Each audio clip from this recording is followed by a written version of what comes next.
C'est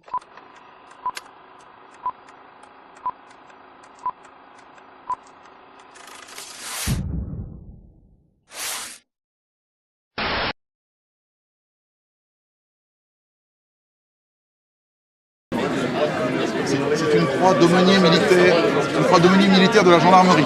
Voilà, donc certainement qu'il y a de bonnes raisons pour qu'un 11 novembre, un aumônier militaire se fasse prendre ses papiers. Donc j'attends la réponse avec beaucoup d'intérêt. Qu'est-ce qu'ils vous ont demandé? Un simple contrôle d'identité. En tant qu'ancien aumônier militaire, je suis venu pour remercier ceux qui sont morts pour la France et ceux qui ont bien mérité de la patrie. J'ai l'impression que ceux qui sont là aujourd'hui semblent moins mériter de la patrie puisqu'ils semblent vouloir me prendre mes papiers d'identité. Je ne comprends pas bien, mais je suis très serein. Je conteste une chose en France, le fait que certains ne se soient pas assez bien battus peut-être en 14. Personnellement, les gens de ma famille se sont battus, donc voilà, moi je n'ai rien d'autre à contester, tout va bien pour moi. Oh non! Oh, c'est pas vrai, Vous voulez voir le président? C'est pas vrai, putain! Troisième fois! Les Bretons! Troisième fois! Dictature! C'est pas vrai, troisième fois! Je suis là. Non. Vous m'arrêtez, je lève les mains. Moi, je respecte. Pour un bonnet rouge, putain! Pour un bonnet rouge! C'est extraordinaire! Pour un bonnet rouge, troisième fois arrêté! Dictature! Socialiste! Dictature! Bientôt une loi contre le port du bonnet rouge? Oui, pardon? Oui. Bientôt une loi contre le port du bonnet rouge? Mais il faut espérer. Parce que là, au moins, on le saura. Et on saura qu'on ne peut pas porter le bonnet rouge. Et qu'est-ce qu'on vous a dit? C'est la troisième fois qu'on se fait arrêter. Troisième fois qu'on se fait arrêter. Et pour quel motif? Qu'est-ce qu'on vous dit? Pour Le bonnet rouge. Le bonnet rouge.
Monsieur, s'il vous plaît.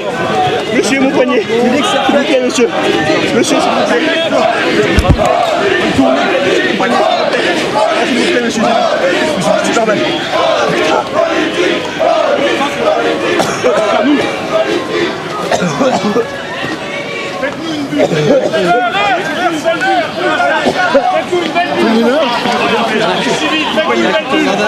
Notez-le.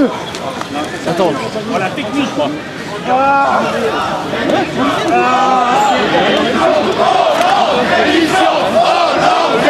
On laisse travailler les collègues. Bien technique, voilà.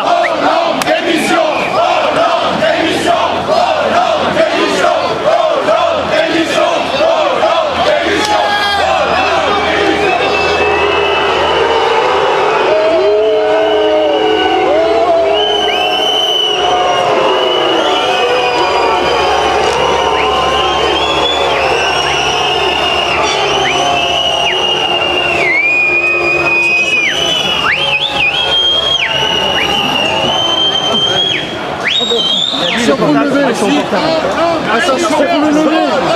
On le lève. Reculez. Reculez. Non, restez là, on reste dans la bulle. On attend du renfort, restez dans la bulle. Socialiste, dictature, socialiste, dictature, socialiste, dictature. En banlieue, CRS, en banlieue, CRS, en banlieue, CRS, en banlieue. Avec nous, CRS. CRS, avec nous, CRS, avec nous. CRS, tourne-toi, la racaille est derrière toi. CRS, tourne-toi, la racaille est derrière toi. Oh monsieur, j'ai le film ailleurs là. Rien à filmer là. Bah, il y a juste des arrestations, quoi. Il va se prendre un coup de gaz dans la gueule. Allez, circulez, c'est la dernière fois que je vous le dis. Circulez, allez. Vous comprenez là? Circulez. On est pas sur le public, mais Ouais, mais Elle est circulez. belle la liberté de la France. Ah, la liberté de la presse. Hein. Premier bonnet rouge qui est arrivé à 9h30, ils l'ont serré tout de suite. Avec 8 flics, je veux dire, ils sont sur les dents, quoi, c'est clair. Après la loi sur le vol, quand il y a une loi sur le bonnet rouge. Sans doute, oui, ils en sont parfaitement capables. Et puis, ce qui est terrible, c'est que il est passé toute vitre montée, vitre teintée, il s'est fait siffler, mais copieusement. C'est encore pire que la dernière fois, au 14 juillet. C'est assez impressionnant de voir une telle manifestation de colère, alors qu'il est déjà passé. Là, il siffle n'importe quelle bagnole. Je veux dire, c'est quand même assez étonnant, quoi. Le trait de collabo, comme vous voulez l'entendre, c'est assez délirant, quoi. Donc voilà. Et j'ai vu quelque chose d'absolument inouï. Ça s'est passé devant moi. Il y a un cavalier de la garde républicaine qui le suivait, qui a chuté de son cheval. Et ça, je considère ça comme un très mauvais signe. Mais alors, un très mauvais signe. Après qu'il ait été foudroyé, son avion a été foudroyé par l'éclair, la garde républicaine qui chute, c'est la République qui chute quelque part. Est-ce qu'on peut s'attendre à ce que les bonnets rouges ne s'arrêtent pas là? Ah non, mais pour moi, c'est le début de la révolte, de toute manière. Parce que ça s'est étendu partout maintenant. Vous avez les portiques qui sont démontés partout, hein. Il n'y a pas qu'en Bretagne. Dans le Nord également. Il ne pilote plus rien, ce gouvernement ne pilote plus rien, il est foutu, c'est terminé. Maintenant on va s'enfoncer, quoi. Est-ce qu'on doit s'attendre à une démission du gouvernement ou du président de la République? Je pense qu'il va partir en courant, je pense qu'il va s'enfuir à un moment donné. Ou dissoudre l'Assemblée nationale. Mais il ne veut pas dissoudre l'Assemblée nationale s'il ne modifie pas les élections législatives. Donc, Il va peut-être penser à dissoudre le peuple. Oh, il aimerait bien dissoudre le peuple, hein, il en serait capable. La preuve, c'est que la police était présente partout. Le moindre mec, le pauvre mec qui est arrivé avec son bonnet rouge, ils l'ont à 8, ils l'ont serré. Je dis délire. À 9h30. Ouais. Non, il y a vraiment un air de révolte, quoi. Hein, c'est très net. C'est très très net. Voilà. Bon, merci Pierre Jovet. Merci beaucoup.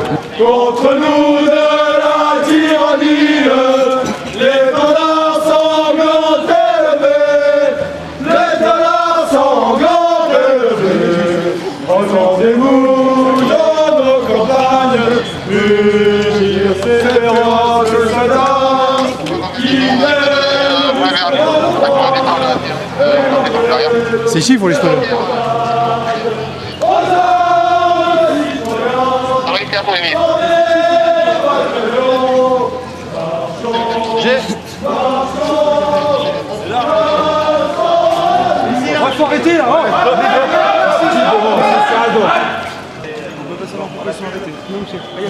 On va. C'est comme ça. S'il vous plaît. C'est joli, c'est joli. Il faudrait faire le parallèle avec les gens qui ont défilé le 11 novembre 1940, qui étaient les premiers résistants français, qui se sont opposés aux nazis. Alors Hollande, bien sûr, c'est pas un nazi, mais Hollande, c'est quand même un dictateur. Aujourd'hui, ce qu'on voit là, c'est on voit des gens qui se font tabasser, on voit des gens qui sont muselés, on nous empêche de parler, on n'a pas le droit de se déplacer, on n'a pas le droit de manifester. On est dans une tyrannie. Alors on n'est peut-être pas dans une dictature dure, avec des gens dans des camps de concentration, avec des gens qu'on tue, qu'on blesse, mais ça vient tout doucement. Je pense qu'on est dans une dictature molle qui est en train de museler tous les Français. Et sur tous les débats aujourd'hui, il est impossible de discuter. Les seuls gens qui peuvent discuter, ce sont les lobbies. C'est le lobby homosexuel, ce sont les syndicats, ce sont les francs-maçons, ce sont les amis du gouvernement. Et je considère qu'aujourd'hui, la démocratie en France est totalement muselée. Et on est dans les prémices. Et aujourd'hui, c'est un premier mouvement des gens qui se sont levés contre cette dictature. Et aujourd'hui, on en emmène certains en garde à vue. Ils vont être dans les geôles de la République. Ils vont être à côté de prisonniers qui eux seront libérés de prisonniers de droit commun qui eux seront libérés plus vite qu'eux. Et eux, ils vont sans doute avoir des amendes, ils vont faire de la prison. Mais ce sont des gens qui se battent pour la liberté aujourd'hui. Ce qu'on voit aujourd'hui, c'est une véritable honte pour notre pays. Quel sens a le 11 novembre dans ce genre de circonstances? C'est très symbolique puisqu'en fait là on est en train de fêter nos soldats, les Français qui sont morts pour leur patrie. Et si aujourd'hui les poilus du 11 novembre voyaient ce qu'est devenu la France, voyaient comment on traite leurs fils, comment le pantin qui aujourd'hui est à l'Elysée traite leurs fils, je pense qu'ils en seraient malades et je comprends ça.